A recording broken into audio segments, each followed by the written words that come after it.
আল্লাহর প্রিয় হইতে হইলে নফল ইবাদত করতে হবে। কি কি নফল ইবাদত করে আল্লাহ তাআলার প্রিয় হতে পারে আমি দুই একটি আপনাদের সাথে শেয়ার করব ইনশাআল্লাহ। এক নাম্বার, আল্লাহর কোরআনের তেলাওয়াত। এটা আল্লাহর বাণী। কোরআন তেলাওয়াত মানে আল্লাহর সাথে কথা বলা।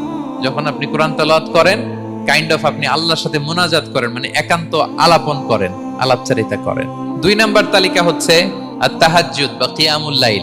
দুই রাকাত করে মাঝরাতে যে সালাতটা বিষ্ণু সাল্লাল্লাহু আলাইহি ওয়াসাল্লাম পড়তেন, এটাকে বলে কিয়ামুল লাইল বা তাহাজ্জুদ।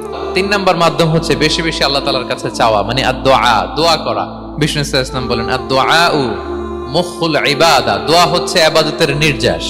এবং আল্লাহর কাছে চাইলে আল্লাহ খুশি হয়, না চাইলে আল্লাহ বেজার হয়। বিনয়ের সাথে চাইতে হবে, চোখের পানি ছেড়ে চাইতে হবে, চাওয়ার মতো চাইতে হবে। চাওয়ার মতো চাইলে আল্লাহ দেয়। আল্লাহ তাআলা আমাদের সবাইকে তার প্রিয় ভাজন বান্দাদের তালিকায় অন্তর্ভুক্ত করে নেক। আমরা সবাই পড়ি আমিন।